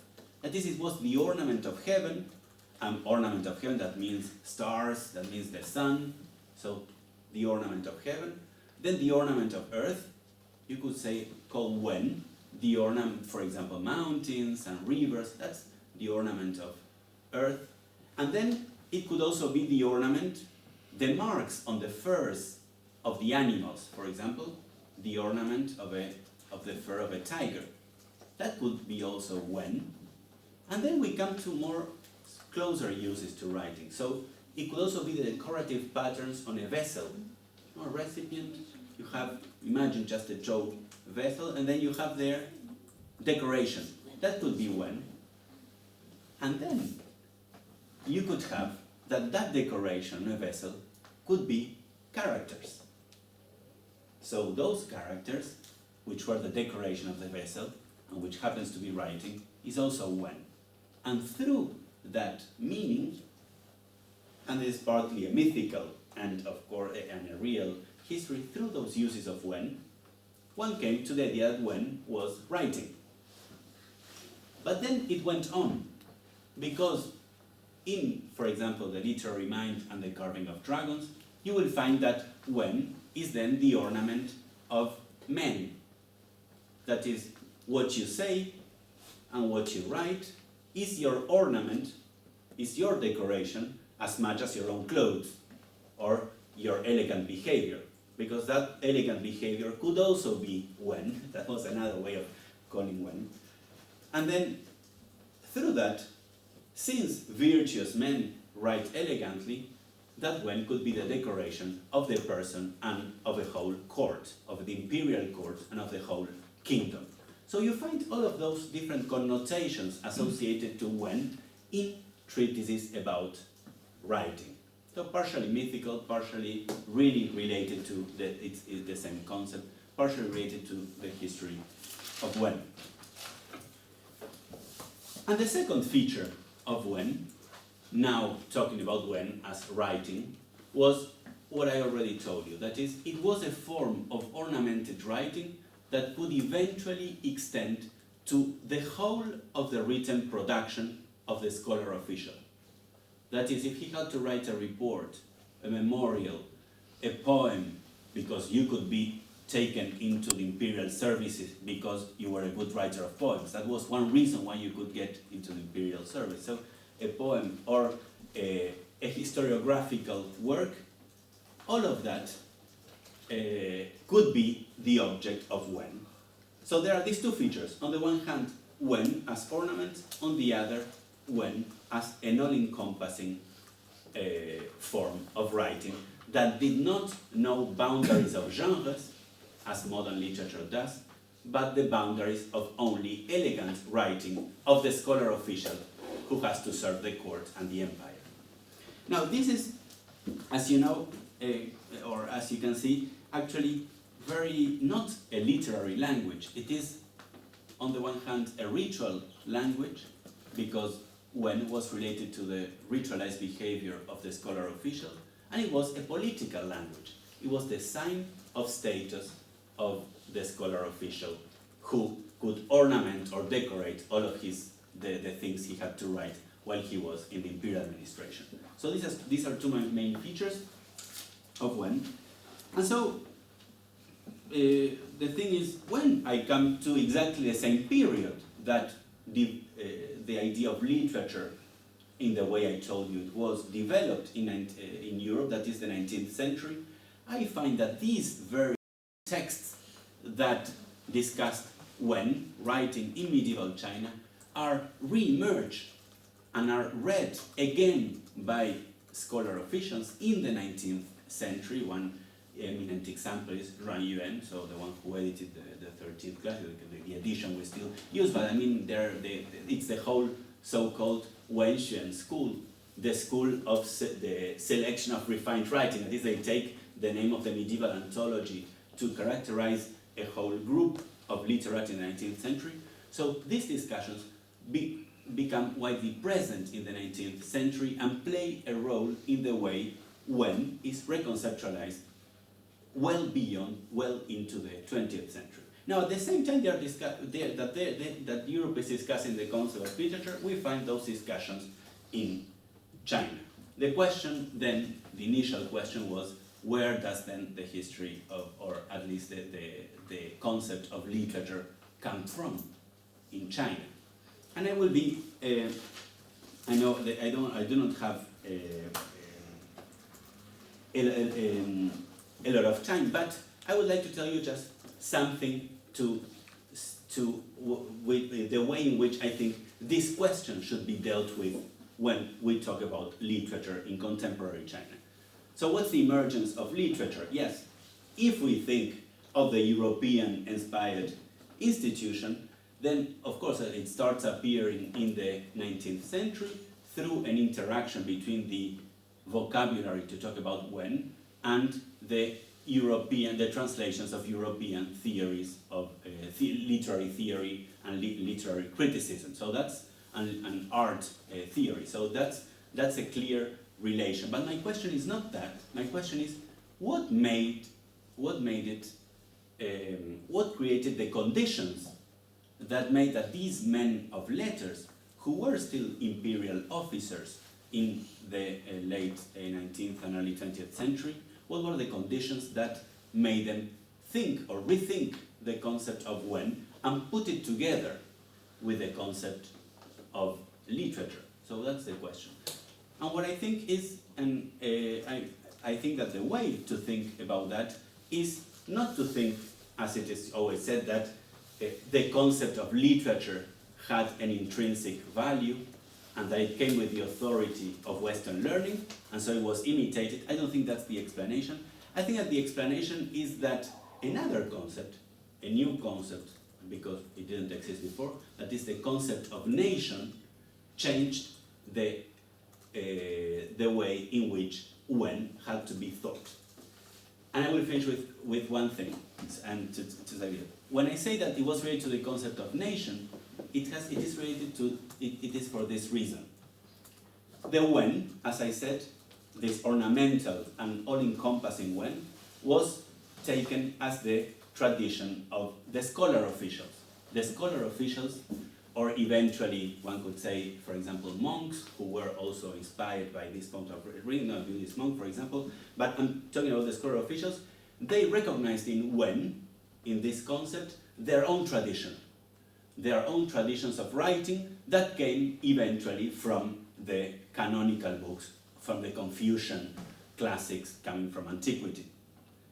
When the concept of nation in the late 19th century starts being used as not only as a conceptual tool, but actually as a practical tool for institutional transformation, to reform the dynasty and turn it into a constitutional monarchy, and actually a national monarchy, or actually to abolish the empire and create the Chinese nation, when that idea came into being, the question for these people was, then what do we do with the traditions of the scholar officials? What do we do with those traditions, which are not the traditions of the nation, but the traditions of one particular privileged layer? In that context, they said, yes or no, do we accept the wen from the past, poetry, those eminent authors of the past, or we get rid of that and we bring the literature of the people? Well, these are the questions that they are debating, and that's why in the early 20th century at least until the New Culture movement, I wouldn't say that literature played the most important role. It played a role.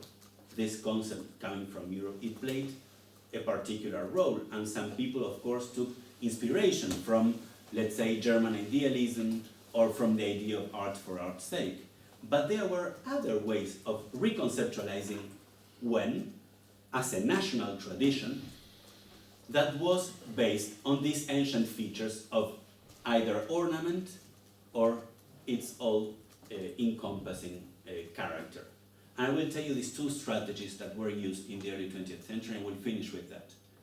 One strategy was precisely to turn wen into something that was completely unrelated, either to literature or to that ornamental wen of the past. Wen was the name for any form of written production in China, from a popular tale or jokes or songs, ballads, popular ballads, to, of course, the elite genres like poetry or like beautiful bureaucratic text, or not beautiful bureaucratic text. Any form of writing could be wen. And this find, so there was Champigny who would conceptualize writing in that way, this wen was actually the wen of the nation. But it could never become literature, because it could never become a distinct institution of aesthetic genres. That was one way. The other way was to oppose the ornamental wen of the past to the all-encompassing wen. That is to say that wen was only ornament, but never something, a form of writing that was impure, that could have some ornaments, but could not have complete ornaments because it had to serve practical purposes. So what another one did, so you mentioned Liu Shiprei, he proposed that wen was only poetry, not the novel, because the novel is impure, it's popular talk. Poetry is pure. It has verse, it has parallelism, it has everything you need to make a text beautiful. And so only poetry could be the national tradition. The other texts, of course, they had other purposes. They were related to the state, to a status in the state. So if you're a bureaucrat, you write reports. If you are a professor, you can write eventually scholarly texts. But the ornamented wen is only poetry. And that conception is also not a literary conception, even though it's closer than the previous one I mentioned.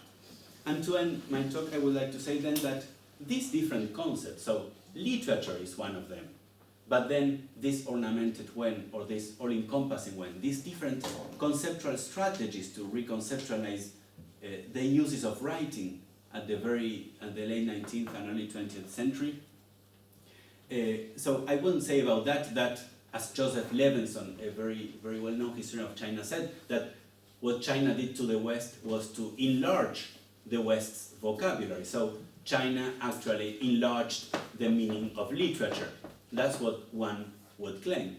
But I would say that what happened in China in the very beginning of the 20th century, with all these different ways of reconceptualizing Wen and reconceptualizing writing and literature itself, what it did was just to enlarge the world's vocabulary to talk about writing. And that's what the end. Thank you.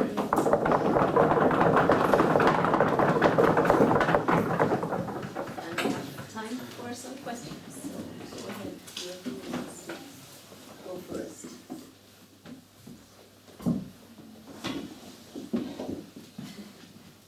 Enlarging vocabularies is something that's not so easy.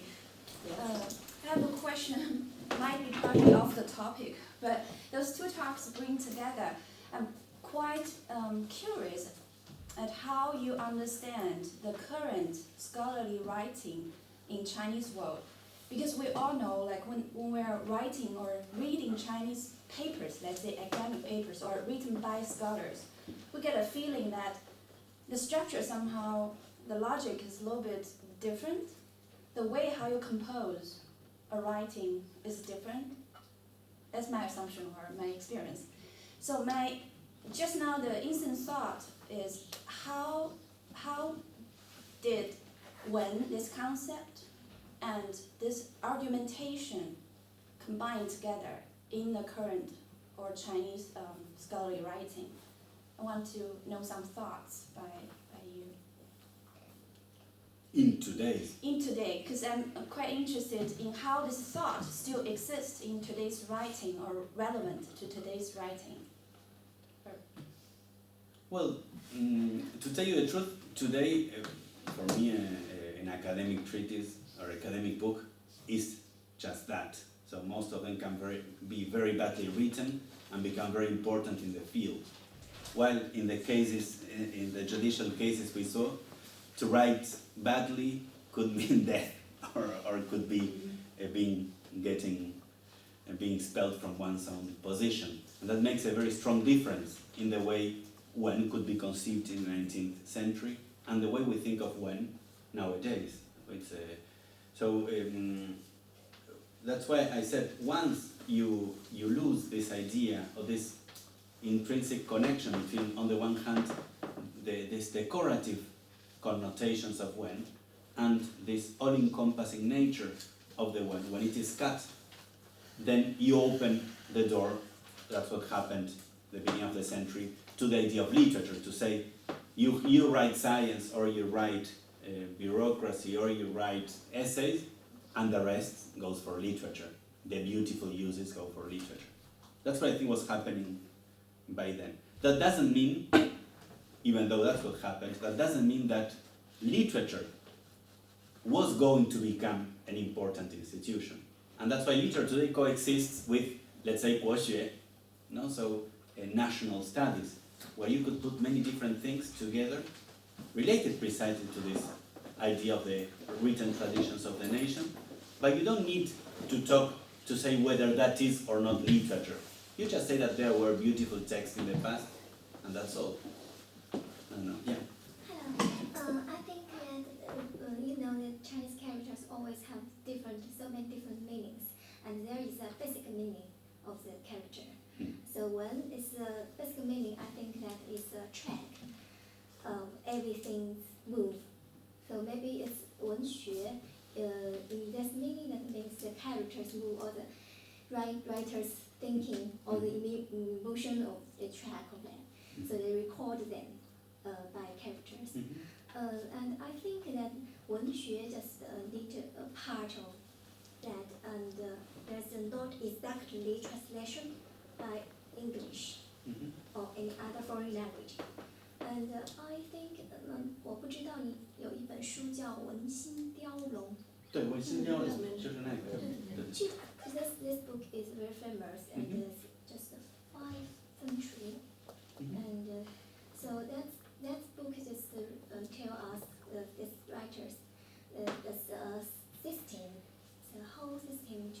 write how to say literature or how to write an article. The theory just about what the 文学 how to what's the form, what's the content, and something literary theories.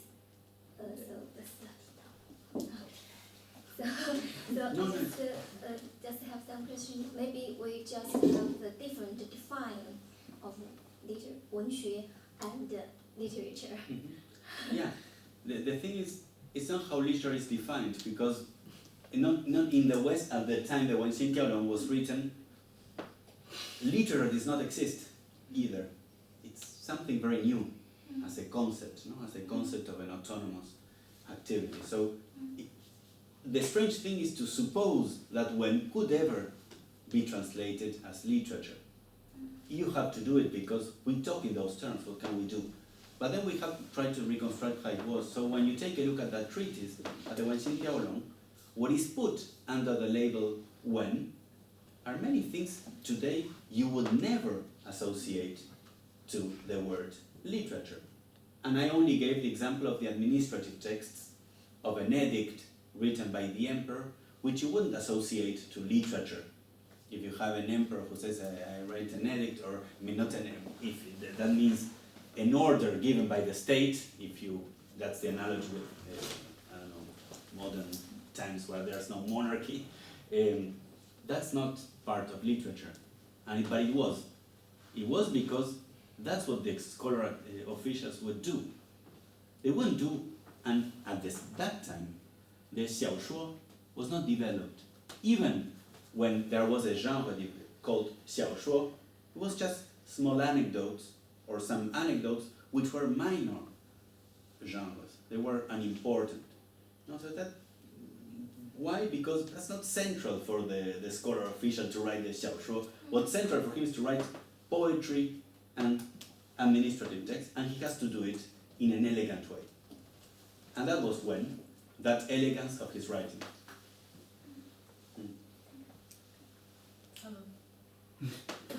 Oh yeah. I have a question. I agree with you that you think the people in the 20th China they use the concept to understand the activity.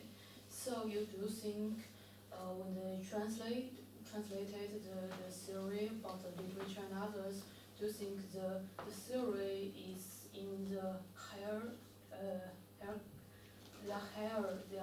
than the practice, the activities, and their writing. It's in the higher class beyond the real activities. To think about that. The literature theory, such as the 文学 and the get their real writing activities like 语句 and what do you think about that? About the hierarchy. Yeah. Yeah, so for example, Liu Shipeng, and that's what I feel, so I mentioned him because that's more or less the things I know. So the question of the hierarchy, for him it was very clear. The novel, that's very traditional. The novel is very useful. It can awaken the people. He uses and then he says, why? Because it brings Wen to the people. But it can never be pure Wen, because it has also to look like the language of the people, which is very coarse. That's, he says. But it has a use. Eventually it will bring Wen to everyone.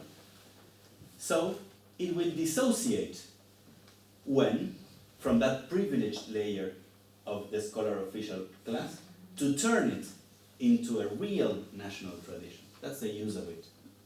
But the real tradition of the nation is poetry. Because poetry is the only one that has what he thinks are the two major ornaments of writing. Parallelism and rhyme, or meter, actually, he means meter. These are the two things that define Wen, and that define the national Wen. That's why only poetry. That should be at the top. Then, yeah. So that's a relation with hierarchy. And that's why I feel that the concept of literature itself which is associated to such conceptions, has also itself some, I would say, it smells aristocratic, in the sense that there are some genres which are to be placed at the top because they are pure. No? So that's more in the art for art's sake conception, and others which are mixed genres. And from that conception, so the 纯文学 and 杂文学we still use, which are related to Wang Guowei and these people related to that, these concepts imply also that hierarchy that Liu Shipei was doing with another conceptual framework. So that's the way in which hierarchy is embedded in the concept either of Wen ornaments or in literature.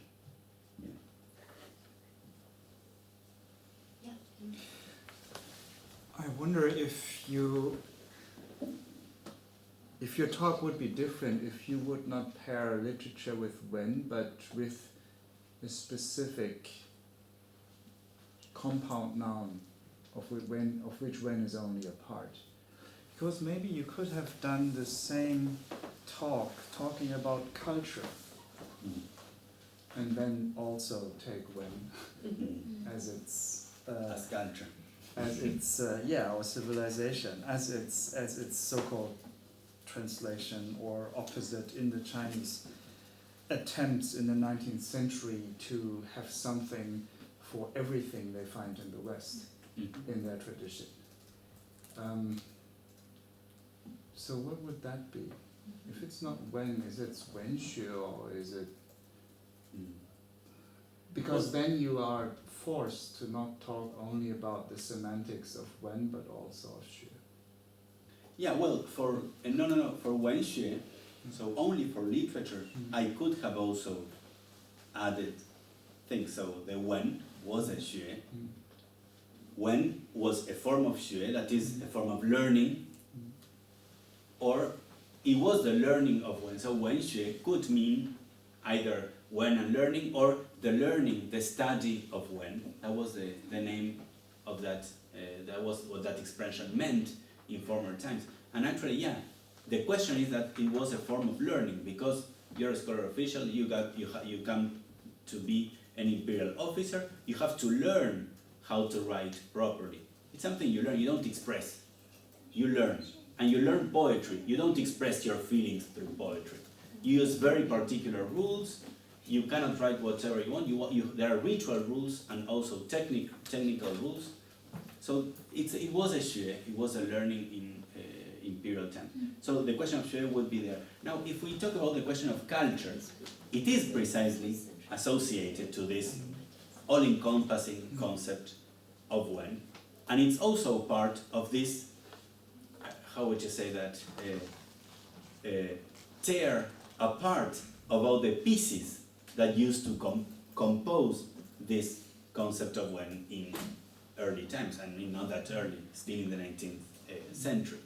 So they decompose that into different terms that in some cases look much similar to, like, for example, the question of culture, even though that's an interaction, I wouldn't say that's an equivalence.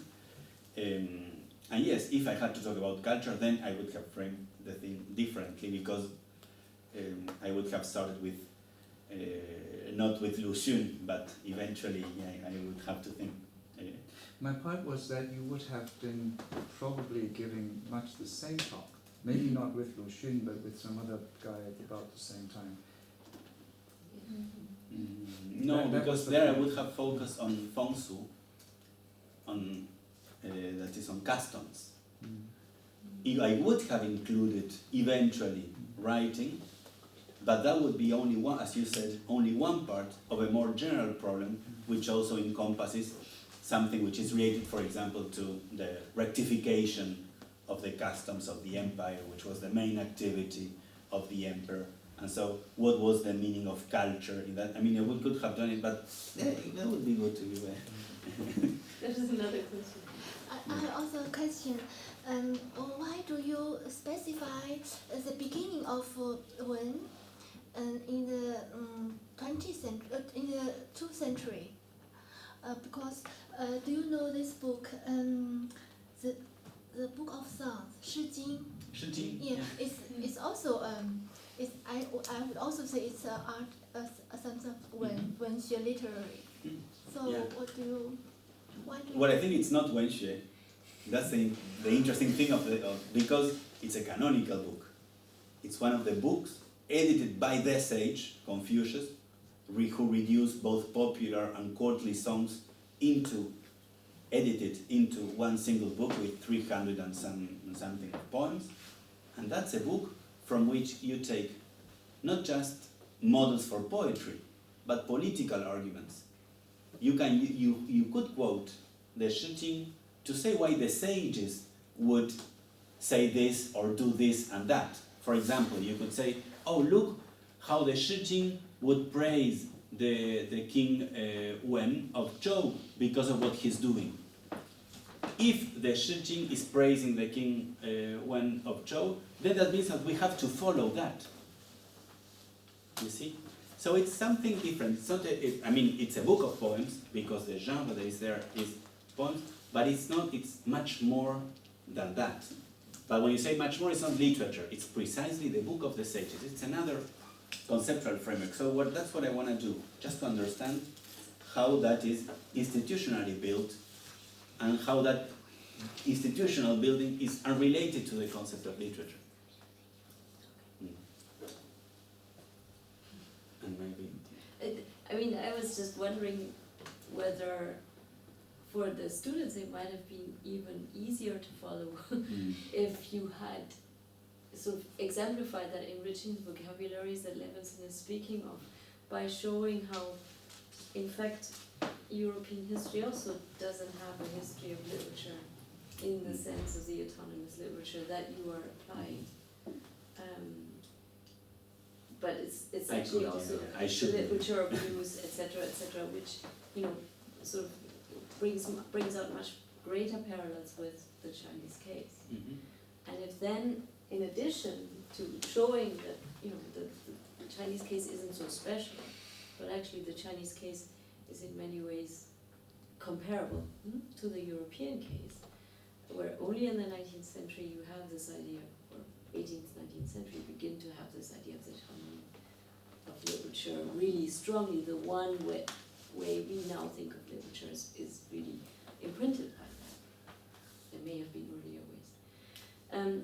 But in addition, if you could, for the Chinese case, show how particular circumstances, historical circumstances, make it necessary to use a particular concept of will and not another. And I think you've done that really well for the early 20th century, where you show that there is all this influx and there is this feeling that we can't do anything right. Somehow we have to do it in a way that Europe is doing it, seemingly, because they're winning the wars. So we have to have something that's called literature, because that's what they have, and that's what their prime ministers write. Disraeli writes novels, so obviously that has some impact. And then Liang Qichao and others should begin this. So I wouldn't put the beginning in the cultural movement. I would always put the beginning with these guys. But it's particular circumstances in China that allow for this kind of a development, and it's particular circumstances also in Europe that allow for this particular development. And maybe it would be useful to draw on these sort of specific developments to see what's going on and why this is going on in cultures so far apart from each other, but still somehow moving in similar directions. Yeah, I would take. You're right, sorry for the whole issue, but no. One thing I'll take the question of the novel, which I think so it can be illustrated, because Disraeli wrote novels. That's why the genre could become eventually so authoritative by the late 19th and early 20th. And so Liang Qichao, that's another direction, because he considers that the novel is key to transform China. Just like Liu Shiprey said, we have to the people, but he gave the novel a more central role in his own concept of when. Now the question is, he was not preaching the emergence of literature, because you can conceive the novel without the need of conceiving literature. And that's why there were novels, both in Europe and in China, before the emergence of the concept of literature. So the only purpose here was just to divorce the question of the concept of literature and the way you conceptualize all of the writing practices, all of the genres, from the actual uses and the actual ideas you have of particular genres, like in the case of the novel. And the second thing is, again, for Liang Qichao, the novel was important because it could transform the nation. The key for all these people was not literature. That was, it was not the real authoritative concept. For them, the question, the nation was, eventually, they had to transform China into a real nation. They had to transform the nation, that's for sure, but they took all these genres separately, still within the framework of the when. That's what I would say, except for other important cases. No? That was one possibility among others. But maybe I can sort of make a general point. I remember when I was an undergrad, so I took all these introductions to things Chinese. So in the first semester I went to Introduction to Chinese Religions. And I learned that there's three: Confucianism, Buddhism, and Taoism. Then in the second semester I took Introduction to Chinese Philosophy. And I learned there's three: Confucianism, Buddhism, and Taoism. By which I then sort of transitioned to the third semester and I learned about Chinese political thought. And there's basically three traditions: Confucianism, Taoism, and Buddhism. So then I thought, at some point, now, what are they? And it was interesting, so in each of these courses you read different pieces of Confucianism, Buddhism, Taoism, you know, of these three. And I think all that Pablo was doing basically is that you could have the same about Chinese literature, and there is a certain problem in applying these categories, to put it very, I mean, it was much more sophisticated, but sort of to say, you know, of course Chinese literature goes back to the Shiji. I mean, all these things are justified, but you have to also explain how Confucius became to act, on the one hand, as a religious, as a founder of a religion, or as a philosopher or a political thinker. And of course he was all of that, and more, and less of all of that. And that's the problem. Just a clarification, which I don't know. When you said that Lu Xun, that this idea that literature in the La Polar sense started in the 3rd century in China, this idea didn't start in the 3rd century, as you said, but it started in 1927 with Lu Xun's lecture. Not with that one. I mean, that one was already into a larger... Okay, but did he use, what did he actually, what term did he use? Did he use when? Only when? Or No, when and when she. Okay, but that's, I think, an important thing. Of course it is, yeah. Because you today only talk about when. Yeah. So, and that's the... It's just because he makes the equivalence. Yes, but does he make the equivalence just to when or to wenxue? Just to when. He equates wenxue and when. And that's what happens in all these other... So Confucius says something about wisdom, and of course then he's a philosopher.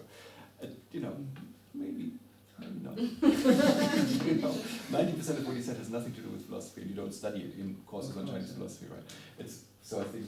And actually, I mean, just taking a look at European history, it's a strange development, in the sense that if you say literature, that it was only my literature. I have literature. How do you come from that to say that literature is something that people always do since the beginning of humanity? That is a sphere of activity. It's not the same thing if you say, I don't know what would be the equivalence. No, I know, how to write or how to play, and then you say they play, and it's a different operation. So, I mean, analogous and in a different operation. So, yeah. But there's something. The equivalence is already. I don't understand. If he said so, he used Chinese when he wrote, right? No, he uses English. He used English. So okay. he used Chinese, but then he says, and don't get confused, art for art's sake. That's what I'm saying. Okay. Parenthesis. Okay, yeah. So then he used English and said literature, the English term literature, started in the 3rd century in China. No, sorry, not the term, the idea of literature. Sorry, yeah. Which is, yeah. And then he said literature is when? Because that's, I don't... he does. He does, but you also said he used wenxue. So there are actually 3 terms then. And English literature. And the problem is, it's a pre-modern term too. So that's one thing. When and wenxue both existed in medieval times. there are sections of the history, Wenxue, it's called like that. And you have the departments of Wen in the academies. I mean, not the department, but sections of Wen and of Wenxue. Why? Because it was a learning. It's Wenxue, one form of learning, something you have to learn if you want to be a good. Yeah, of course, we all know that. We all know that. We know that he knew that when that and he knew, and he did the other. So that's the interesting thing, because for me he was actually making a deliberate operation, but later on, but he knew all that, and he did be on purpose. But later on, it's read more seriously than the way he did it in the 1920s. That's what I feel, because he's talking about drugs too.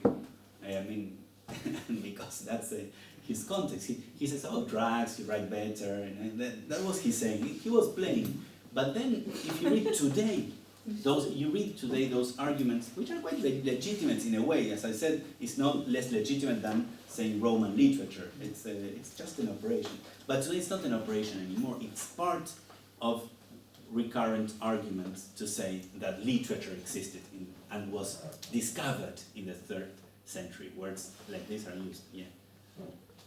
I can only promise that if you go, as you have to, it's a mandatory course, and take the history of Chinese literature. It will be a history of Chinese literature through Lu Xun's eyes, and we'll be discussing this question again and again. And by the end of it, maybe we come to a solution, but it is an inherently difficult problem, because you actually do have 3 ways of thinking of Wenxue: the ancient term, the Japanese term, and then the English translation term. And so, that's the problem with Chinese, but it's also the attraction of thinking about things Chinese, because they are not inherently simple. And with that, which is true for all languages. I mean, they constantly change. Sorry. Absolutely. Anyway, so I want to thank both of you for inspiring talks, and look forward to seeing more of you next semester. Well, actually, the Leute will be here another 2 weeks, but everybody else is